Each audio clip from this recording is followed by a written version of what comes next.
You are not lazy. You are trapped in a system you were never taught to see. Every time you fail, the diagnosis is the same.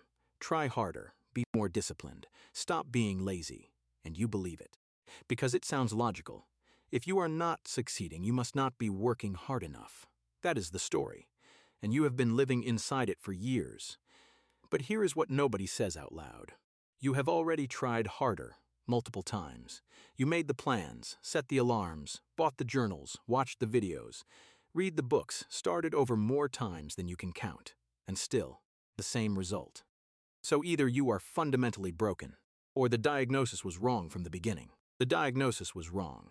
Let us start with the most basic assumption you have been making. That discipline is a personality trait, that some people have it and some people do not, that the people who succeed simply want it more. That is completely false.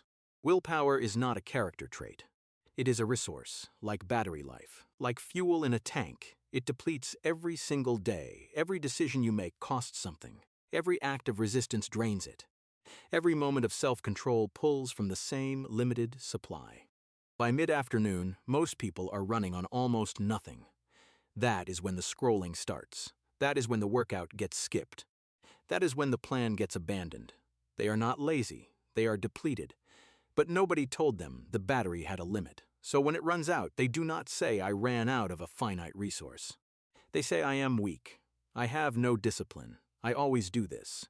And they carry that conclusion into the next attempt, which starts with slightly less confidence than the last one, and ends the same way. This is not a character problem. It is a resource management problem, and you cannot solve a resource management problem by demanding more from a resource you do not have. Here is the layer underneath the willpower problem. Your goals and your identity are almost certainly in conflict. Think about that for a second. You want to be disciplined. But you have spent years telling yourself you are someone who always quits. You want to be financially stable.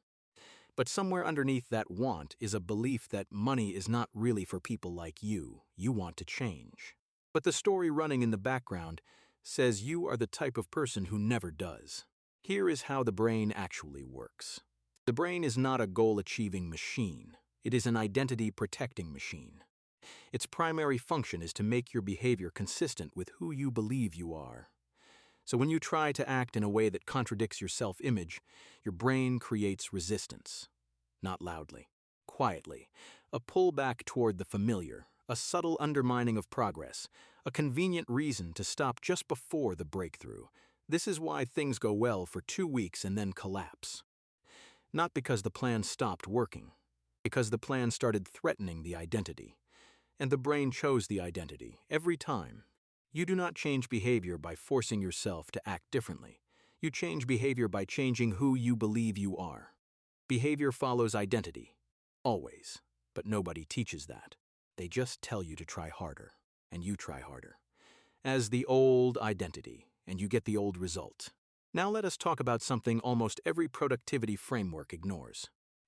Your environment is more powerful than your intentions. More powerful than your motivation, more powerful than any plan you have ever made. Most of what you do every single day is not a conscious choice. It is a response to a trigger. You pick up your phone without deciding to. You open the app without thinking. You reach for food without being hungry. You start scrolling without choosing to scroll. These are not decisions. They are automatic behaviors triggered by environmental cues. And here is what makes it worse. Those cues were not placed there by accident. The platforms you use were built by teams of behavioral scientists and engineers whose sole job was to make your automatic responses work against your stated intentions. Variable reward schedules, infinite scroll, notification timing, social validation loops. All of it engineered to capture your attention before your conscious brain even registers what happened. So you are not failing because you are weak. You are failing because you are a normal human nervous system surrounded by tools specifically designed to override your goals. Telling yourself to resist it is not a strategy. It is bringing a feeling to a technology war. You will lose every time. The answer is not resistance. The answer is redesign. Remove the trigger. Increase the friction. Change the environment before you need the willpower. Because when you need the willpower, it is already too late. Here is something that breaks the entire framework most people operate on. Motivation does not come before action, it comes after. That is the opposite of what you were taught. But it is how the brain actually works. You are sitting there waiting to feel motivated before you start. Your brain is waiting for you to start before it releases the motivation. Both of you are waiting, and nothing happens. The chemical most associated with motivation is dopamine. Dopamine is not released when you achieve something. It is released in anticipation of a reward. And what creates that anticipation? Momentum. Small actions that signal to the brain that progress is happening, that something is in motion, that the reward is becoming real. You do not feel ready and then act. You act and then feel ready. But you were taught it worked the other way, so you keep waiting for the feeling. The feeling never comes, because you have not started, because you are waiting for the feeling. This loop has cost you more than you realize. One more mechanism that almost nobody talks about. You are failing partly because you have no clear feedback loop. You do not actually know if what you are doing is working. You feel like you are trying. You feel like you are putting in effort. But something is not connecting, and without clear feedback, you cannot adjust. So you just do the same thing with more intensity, more effort into the same broken approach, and wonder why the results do not change. This happens for a specific reason. Most goals are too vague to produce feedback. Get fit, be successful, make more money. These are not goals. They are wishes, and wishes do not tell you whether today moved you forward or backward. Every day feels the same. Feeling the same feels like standing still. Standing still eventually feels like failing, and you quit. Not because you lacked discipline, because you had no way to know you were actually moving. You cannot improve what you cannot measure, and most people are measuring nothing. They are operating on feeling, and feelings are not feedback. Feelings are influenced by sleep, stress, social media, food, and 100 variables that have nothing to do with your actual progress. You could be 1 week from a breakthrough and feel like a complete failure, and you would quit. Right there, one decision from the inflection point. That is not laziness. That is a broken feedback system producing a predictable outcome. Stop for a second. Think about the last time you called yourself lazy. Think about how many years you have carried that word. How many times you looked in the mirror and decided that something was fundamentally missing in you.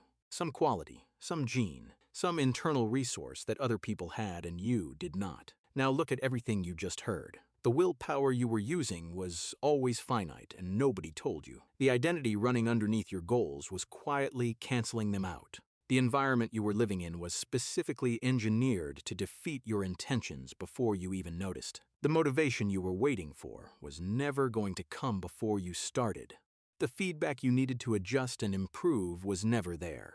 None of that is laziness. Not one piece of it.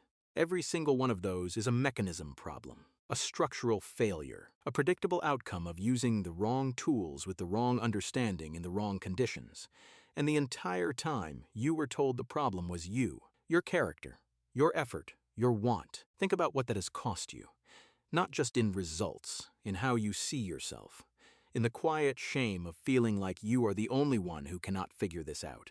In the years of starting over with slightly less belief than the time before. In the version of yourself you stopped believing in somewhere along the way. You were not broken. You were misled. Handed a diagnosis that kept you spending energy on the wrong problem. Kept you trying harder instead of trying differently. Kept you focused on your character when the issue was always the system. And here is the part that should make you uncomfortable. That misdiagnosis was not accidental. A person who believes their failure is a character flaw keeps buying solutions, new plans, new systems, new courses, new content. A person who understands the actual mechanism does not need to keep buying. They just need to change the mechanism. The self-improvement industry is built on the first type of person, on the cycle of failure, shame, and return, on keeping you convinced the problem is you, because you are much more profitable that way. You were never lazy. You were running the wrong program, in the wrong environment, on an empty tank, while the people profiting from your failure handed you the blame and sold you the cure.